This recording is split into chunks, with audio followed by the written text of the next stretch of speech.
뉴스인사 프라임 시작하겠습니다. 총선 판세와 진짜 민심 분석부터 검찰 언론 개혁까지 뉴스인사 프라임은 한 발 더 깊이 들어가겠습니다. 여론조사 전문가 대기자 그리고 종교인까지 특색 있고 화끈한 대담을 들려드립니다. 구독자와 긴밀하게 소통하고 구독자와 함께 만들어가는 그런 프로그램입니다. 유튜브 멤버십 회원에게만 우선 서비스가 되니까요. 빨리빨리 와서 한번 구독해 보시기 바랍니다. 다양한 의견과 질문들 댓글 남겨주시면 방송 중에 소개도 해드립니다. 깊이 있는 고품격 시사대담 뉴스인사 프라임 지금부터 시작하겠습니다. 자, 오늘은요. 매주 금요일에 하는 코너죠. 세계와 K 시간입니다. 세계 속의 한국, 우리가 알아야 할 세계 소식을 이야기해보는 시간인데요. 문희정 평론가 그리고 알파고 신하씨 기자와 함께하겠습니다. 두 분 어서 오십시오. 안녕하십니까. 네, 어서 오십시오. 안녕하십니까. 네, 이번에 들려오는 외국 전쟁 얘기들이 사실은 생각보다 좀 심각한 것으로 보이는데요. 게다가 그와 플러스 이재명 민주당 대표가 살해당할 뻔했어요. 요 얘기 한번 해보겠습니다. 이게 대한민국에서도 물론 크게 보도가 됐지만 해외에서도 엄청나게 보도가 됐고 또 용의자의 신성과 당적을 오히려 한국에서는 공개 안 했으나 외국에서는 막 공개하는 이런 일이 좀 벌어져서 되게 특이했는데 설명 좀 해주실까요? 네.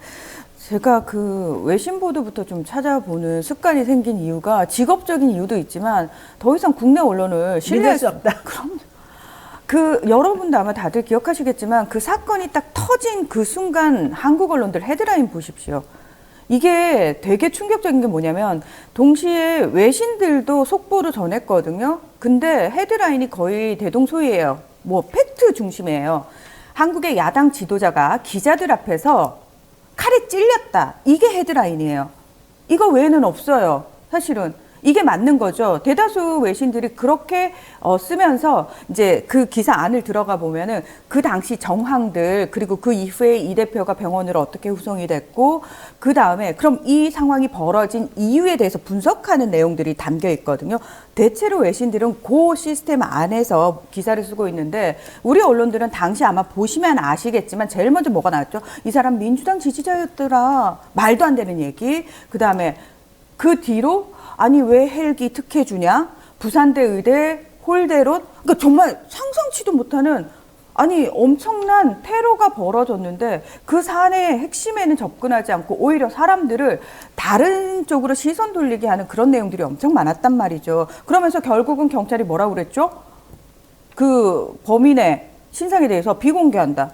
왜 비공개하느냐? 그것마저도 비공개한다.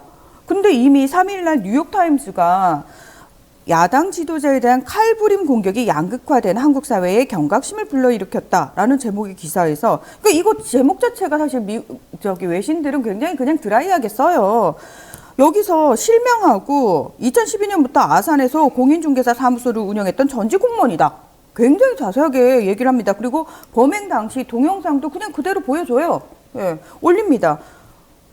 그리고 이후에 분석에서 이 한국 정치 상황이 왜 양극화됐는지에 대해서 이야기를 합니다. 네. 예, 윤 대통령과 이 대표의 이 극단적인 대립 언제부터? 윤 대통령이 이 대표에 대해서 일련의 수사를 시작을 했고 그리고 여러 부패 및 형사 혐의로 체포를 하려고 한다. 그러면서 사실 이전 한국 대통령들은 야당 대표와 사실 영수회담을 가졌는데 윤 대통령은 이것조차도 하지 않는다. 그러면서 윤 대통령은 자신의 반대자들을 반국가 세력, 부패한 카르텔로 규정했다. 라고 그냥 적나라하게 얘기를 합니다. 그러면서 유튜브와 같은 소셜미디어가 뉴스를 퍼뜨리고 여론을 형성하는 영향력이 커지면서 정치인들은 공포와 증오를 조장한다는 비판에도 유튜버들의 포퓰리즘적 요구에 얽매여 있다. 이건 무슨 얘기냐?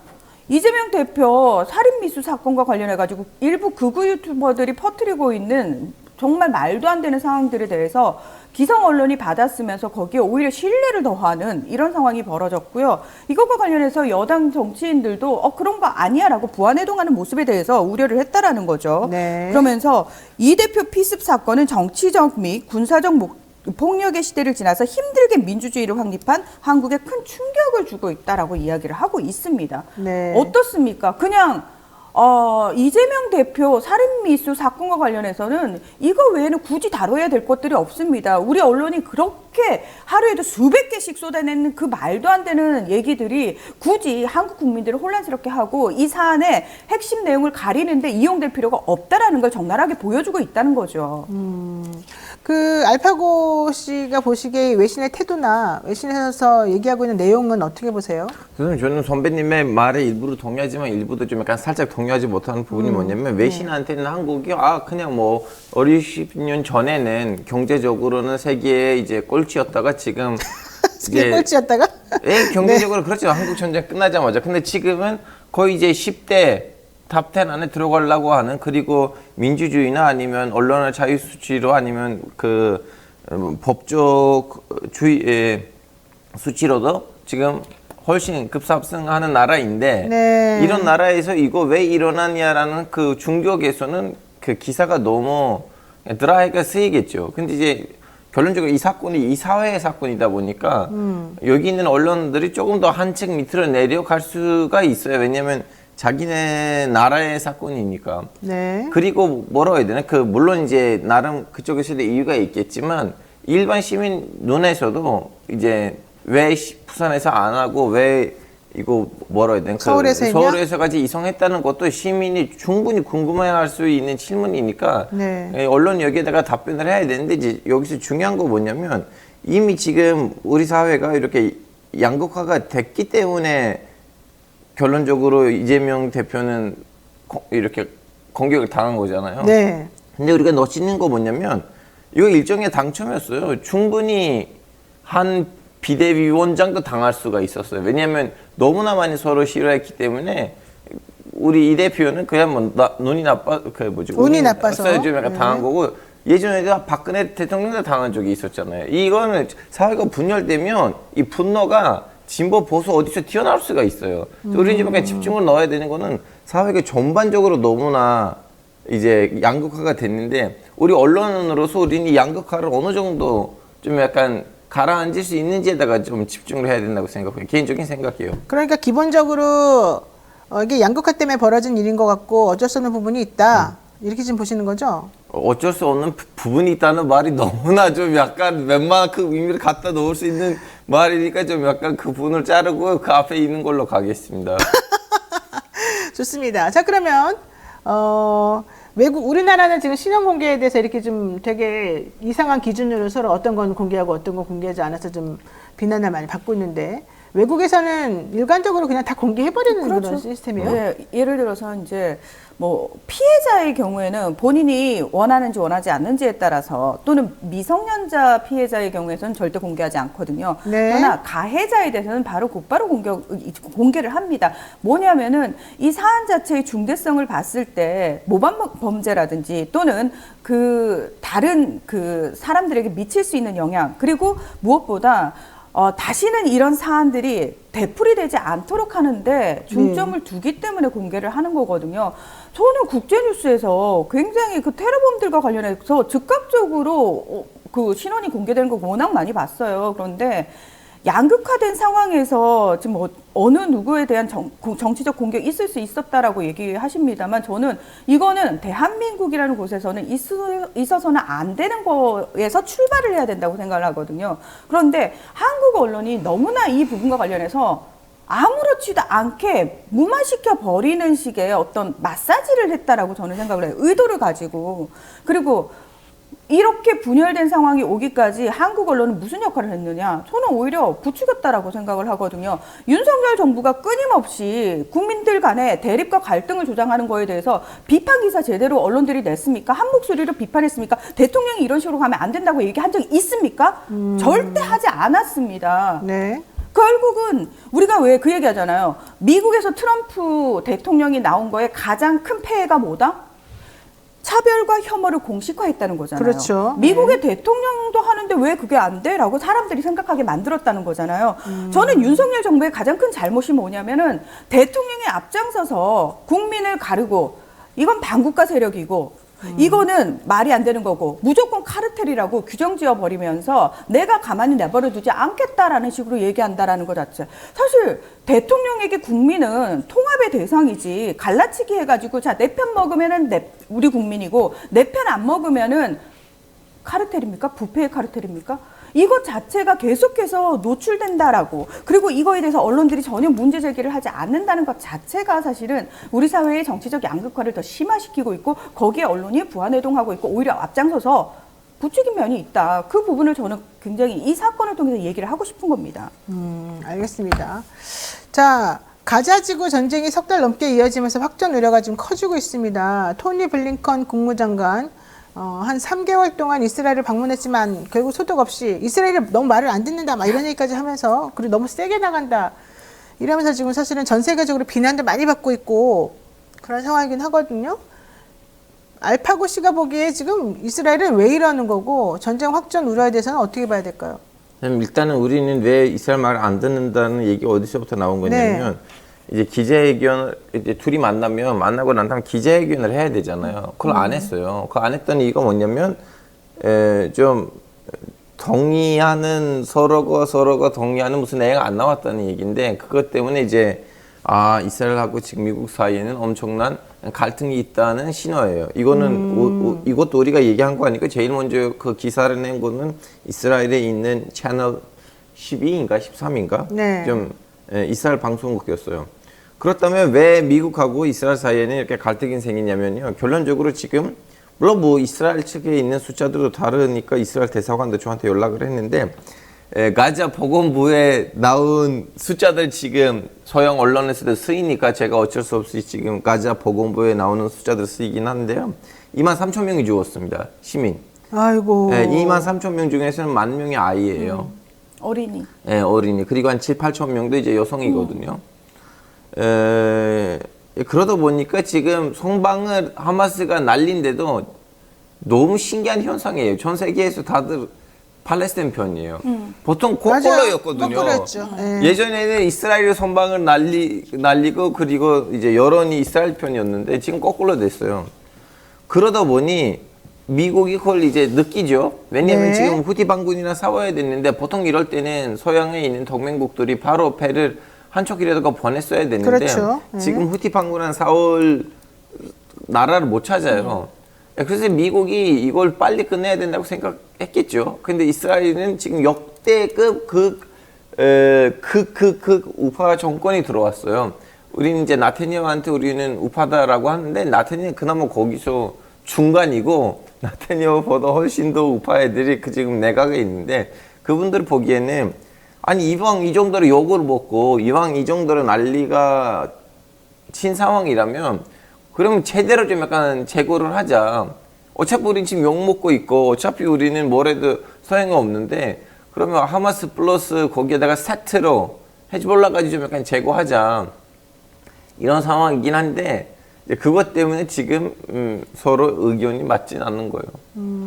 그럼 어떻게 이제 앞으로서 어떻게 된다는 거야?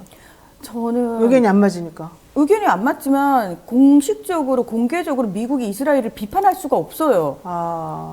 그건 미국은 불가능한 상황이에요. 근데 이스라엘이 어느 정도로 막장이냐면은 야 가자지구뿐만 아니라 서한지구에서도 팔레스타인 애들 다 쫓아내버리고 이거 전체 우리가 먹자라고 얘기까지 대놓고 아무렇지도 않게 한단 말이에요. 미국 입장에서는 기함을 하죠. 저기요 그럴 일 없을 거예요. 걱정하지 마세요라고 얘기를 하는데 야, 니네 저기 이스라엘 전혀 통제를 못하는 주제에 니네 약속을 우리가 어떻게 믿어? 이 상황이란 말이에요. 그러니까 이스라엘은 지금 미쳐 날뛰면서 주변 국가를 계속 건드리고 있는 거고 오히려 제가 봤을 때는 레바논 헤즈볼라도 그렇고 예멘 후티 반군도 그렇고 이란 쪽도 그렇고 말폭탄을 주고받기는 하지만 사실은 이 전쟁에 직접적으로 본격 참전하기를 원하는 나라들은 거의 없는 것 같아요. 그래서 미국 블링컨 장관이 지금 중동 순방 쫙 하면서 아마도 이제 그 얘기를 했겠죠. 사장 얘기를 했겠죠. 뒤에서 이게 얘네들 너무 말을 안 들어. 근데 최대한 우리가 자제시켜 볼 테니까 본격적으로 참전하지는 말자라고 얘기를 하고 있고 나머지 국가들도 어차피 하마스가 너무 좋아서 또는 팔레스타인 주민들 우리가 구원해야 돼라는 어떤 정의감이 넘쳐서가 아니고요.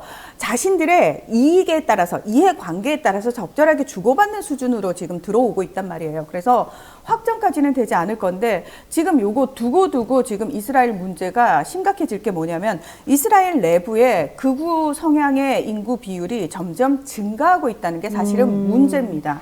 그러니까 그 전까지만 해도 극우 비율이 그렇게 뭐 많진 않았지 10%를 넘지 않으니까 미국 입장에서도 컨트롤이 가능했는데 이 극우의 비율이 지금 13%, 15%뭐 넘었다 이런 얘기까지 나오고 있거든요. 그러면서 이스라엘 내부에 있던 사람들 중에서도 진보적인 사람들은 이 나라가 극우 성향으로 갈 가능성이 훨씬 큰데? 라는 판단이 내려진 사람들은 이미 이중 국적자들은 원래 다른 하나의 국적 가지고 있는 나라로 떠난 사람들도 굉장히 많이 나오고 있는 상황이라는 거예요. 자, 그렇다면 중동 국가에서 이스라엘이 극우 국가로 점점 변해간다. 앞으로 미국 입장에서는 더 골치가 아플 거고요. 중동 내의 긴장감은 더 높아질 수밖에 없는 상황일 거다. 제가 봤을 땐 그렇습니다. 참네요. 인도 몰디브 얘기도 한번 해보겠습니다. 너무 크게 할 필요가 없어요. 그래요? 예, 보통 원래 인도하고 몰디브는 이렇게 좀 약간 형 동생 관계이거든요. 쓰는 화폐 단위다 보시면 인도는 루피, 몰디브는 루피아. 이거 뭐라고 해야 되나? 그쪽 방언이죠. 그리고 생김새도 보시면 인도 남쪽 사람들은 똑같이 생겼어요. 왜 싸우는 거야 지금? 이제 싸우는 거 뭐냐면 인도에서도 무슬림 신자들이 있듯이 몰디브는 전체 무슬림이에요. 더군다나 샤리아가 있는 나라고 거기에 무슬림. 예. 그래서 좀 약간 영토 문제도 있고요. 섬 몇 개 가지고 좀 약간 좀 발언이 이어가는 거 있는데 그것보다는 지금 당선된 대통령이 당선되기 전에는 인도 아웃이라는 모토로 대선 준비를 했거든요. 제가 당선되면 인도 사람들 쫓아낼 거야. 인도랑 관계를 좀 약간 모디 같은 이렇게 상욕을 쓰고 누구랑 이렇게 할 거라고 했는데 결국 그 사람이 당선됐어요. 당선되니까 인도에 대한 비하 발언, 혐오 발언이 몰디브에서 너무 많이 확산됐거든요. 그러다 보니까 그걸 본 일부 애국적인 인도 여행 플랫폼 사장님들이 한국으로 따지면 이제 뭐 노란 풍선, 뭐 회사 이름 말하면 지금 여행사 얘기한 거예요? 노라면서? 아이고. 하여튼 그럼 취소하고 결론적으로 한국에서 너무나 큰 인도에서 너무나 큰 여행 플랫폼이 몰도비아 가는 모든 상품들하고 비행기표들을 다 사이트로부터 내려놨어요. 근데 지금 몰디브에 가는 이 관광객들의 거의 한 40%는 인도 사람이거든요. 그러다 보니까 조만간 인도하고 몰디브에서는 사이에는 좀 신기한 사건들이 벌어질 예정이다. 자, 보세요. 지금 이 나렌드라 모디 인도 총리 그 관광객 유치 활동을 지금 벌이니까 차관들이 광대다 너는 이렇게 막 광대 테러리스트 이스라엘의 꼭두각시 이렇게 조롱했어요. 모디 총리를 공식적으로. 그러니까 어떻게 이럴 수가 있죠? 나의 상식으로 이해가 안 되는데 차관들이 장관을. 그래서 일단 정직 처분을 받기는 했어요. 이 사람들이. 왜 이런 거예요? 예. 자, 이게요. 사실은 국제관계적으로도 설명이 가능해요. 인도가 있고 그 아래쪽에 몰디브라는 섬이 있고 그 옆쪽에 또 스리랑카가 있거든요. 그렇죠. 자, 인도 입장에서는 몰디브도 그렇고 스리랑카도 그렇고 굉장히 인도의 영향력을 그 안에서 유지하고 싶어 해요. 그런데 요 지역에 딱 영향력을 미치고 싶어 하는 한 나라가 있습니다. 어딜까요? 그게 몰디브예요? 아니요. 그러니까 몰디브와 스리랑카에 굉장히 영향력을 미치고 싶어 하는 나라가 있어. 중국. 중국입니다. 중국. 예. 그래서 몰디브도 그렇고 스리랑카도 그렇고 대통령이 친중이냐 친인도냐에 따라 가지고 사실 굉장히 여파가 크게 나타나는데요. 기존에 이제 몰디브 대통령이 그전 몰디브 대통령이 굉장히 친인도, 친서방적이었어요. 예, 그런데 이번에 바뀌었어요. 친중 성향으로. 친중 성향으로 바뀌면서 이 친중 성향의 대통령이 중국을 방문한 사이에 이런 일들이 벌어졌거든요. 인도인 관광객이 떨어져서 고민이다. 그러면 아마 그 빈자리를 시진핑 주석이 그래? 그럼 우리 중국인들 보내줄게. 중국은요, 중국인들 인구수가 뭐 인도 못지 않잖아요. 그렇기 때문에 니들 자꾸 우리 말 안 들으면 여행객 확 끊어버릴 거야라는 식으로 똑같이 보복하는 나라거든요. 그래서 아마도 몰디브 차원에서는 인도 끈이 떨어져도 중국이 이 자리를 대신 메워줄 거야라는 어떤 믿음이 있는 거죠. 선생님, 저는 이 중국서를 읽었는데 처음에 안 믿었거든요. 근데 이제 안 믿으면서 얘기했어요. 이거는 믿을 건지 안 믿을 건지 제가 어떻게 확인할 거냐. 네. 중국 관광객 수가 올라가면 이 말이 맞다. 그 그렇죠. 중국하고 인도의 갈등이다, 이거. 그렇죠. 근데 당장 가서 이제 통계청을 찾아서 네, 이거 봤더니. 얼마나 오르는지 알 수가 없잖아요. 네. 그럼 어떻게 알 수가 있어요? 물어보나? 비행기 비용 가격을 통해서 혹시나 중국에서 몰디브에 가는 비행기 비용들의 가격이 떨어지면 많이 떨어졌다면 이 그렇죠. 말이 맞다. 그렇죠. 그래서 알아봤습니다. 중국 지금 몰디브에 가고 싶은 우리 시청자분들이 그 나 가고 몰디브에 싶은데. 그 뭐지 리조트 너무 싸잖아요. 네. 비행기표 왕복 얼마일 거야? 한국부터 몰디브, 중국을 경유 가시면 얼마예요? 대충 한번 맞춰보세요. 아, 저 감이 50 얼마예요? 50만 원? 예. 그밖에 안 들어? 왕복이? 예, 중국에 있는 동방항공사가 예, 있는데 예, 그걸 예. 타시면 그 예. 상해를 경유해서 상해에서 한 2시간 동안 기다리시고 이렇게 예, 가시면 예. 한 54만 원인가? 그 왕복이? 예, 왕복. 한국에서. 어머, 나도 꼭 가고 싶다. 그렇게 싸다는데. 네. 보통은 한국 사람들이 중국 그 몰디브 가려고 했었으면 이제 두바이를 통해서 가거나 두바이. 그리고 기본적으로 비행기 값이 100만 원 넘었었어요. 네, 비싸죠. 예, 너무 비쌌는데 지금은 50 얼마예요, 여러분? 남의 나라 갈등이 우리한테 관광 상품으로 좋네요, 아주. 들어오다니. 자, 어쨌든. 어쨌든 이게 외교 문제로 그리고 벌어지고. 예, 몰디브가 사실 이슬람 국가잖아요. 네. 그런데 모디 총리가 자신의 지지 기반이 누구냐면 힌두교인들이에요. 특히 힌두 민족주의라고 해서 좀 극우적으로 힌두교를 막 숭상하는 사람들을 바탕으로 본인의 권력을 유지하고 있단 말이에요. 그래서 인도 내에도 무슬림들이 2억 명 가까이 있어요. 사실 근데 인도 내부적으로 보면 그게 이제 소수로 치부가 되는 거죠. 그러면서 모디 총리가 집권하는 지난 2인 연임 기간 동안 무슨 일들이 많이 벌어졌냐면 이 극우 힌두교인들이 무슬림을 공격을 하고 공격받은 무슬림들이 또 보복하고 이런 안타까운 사고들이 굉장히 많이 벌어졌단 말이에요. 그래서 모디 총리의 그 극우적인 어떤 힌두교 우선주의 이런 것 때문에 사실은 무슬림들 입장에서는 모디 총리가 썩 달갑지 않죠. 게다가 팔레스타인과 이스라엘 상황에서도 인도 입장에서는 굉장히 뭐 팔레스타인 입장도 두둔하지 않고 이스라엘 입장도 두둔하지 않고 일단 뭐 우리한테 도움 주는 쪽 우리 편 이런 식의 스탠스를 취하고 있는 상황이기 때문에 특히나 이슬람 국가인 몰디브 입장에서는 모디 총리 싫죠. 예. 근데 여기서 한 가지 네. 추가하려면 이건 또 너무 힌두교, 이슬람교 프레임으로 가면 안 되니까 모디 총리 정권 시절에는 이슬람이라는 소수들뿐만 아니고 다른 미조람 종교도, 쪽에 있는 기독교인들하고 그리고 파키스탄 국경에 그쵸. 있는 시크교 또 다른 종교인데 그분들도 좀 약간 많이 피해를 본 상황이에요. 오직 이슬람교, 힌두교가 아니에요. 그렇죠. 그러니까 힌두 민족주의가 너무 강조되다 보니까 극우적으로 흐르다 보니까. 자, 좋아요. 요 얘기도 한번 해보겠습니다. 다음 주에 대만 선거해요. 네. 아, 이번 주 토요일. 이번 주에 네, 벌써? 네, 네. 내일. 아, 내일이네. 내일. 알파고 기자가 그 아르헨티나 네. 대통령 당선된 거, 네. 그거 좀 주목해야 된다 이런 얘기 했거든요. 아니 원래 아르헨티나는 지금 미릭스 들어가야 되는데 네. 왜냐면 나머지 나라들은 들어갔잖아요. 근데 우리 브릭스. 들어갈 생각이 없어요. 왜냐하면 그 아르헨티나 대통령이 좀 약간 지나친 친미이고 그리고 아르헨티나 화폐를 없애버리겠다고 했고. 아니, 그거 좀 그런 거 아니야?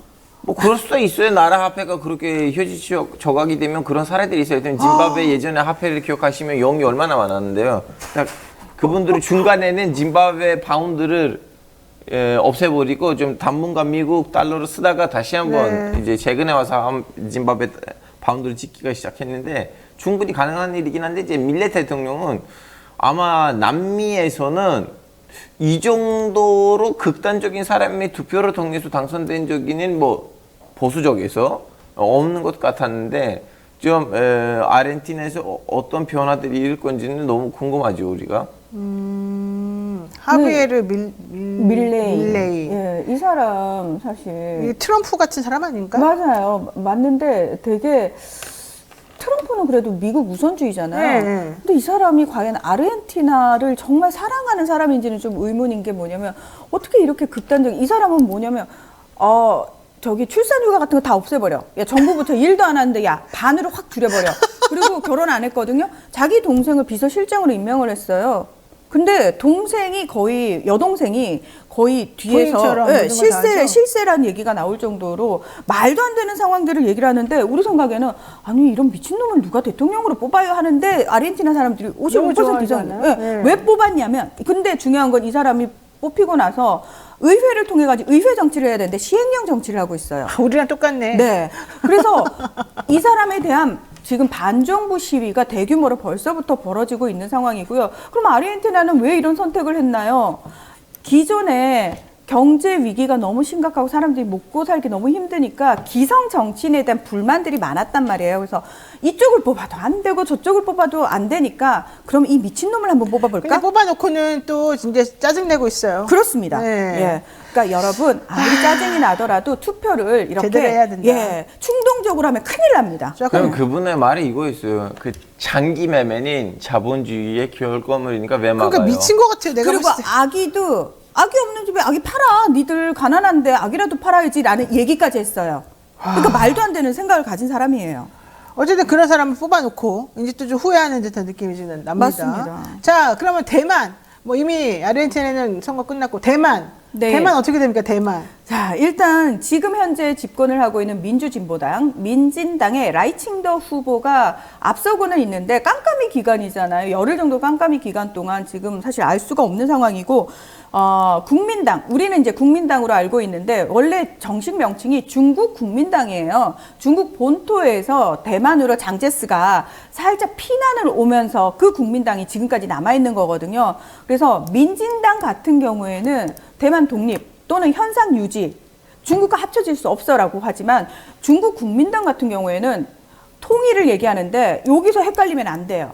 이 사람들은 원래 자기네가 중국 본토 정권을 잡고 있다가 살짝 그때 공산당하고 국공내전 벌어져가지고 피난을 와 있는 거기 때문에 통일을 하더라도 누구 중심으로 해야 된다?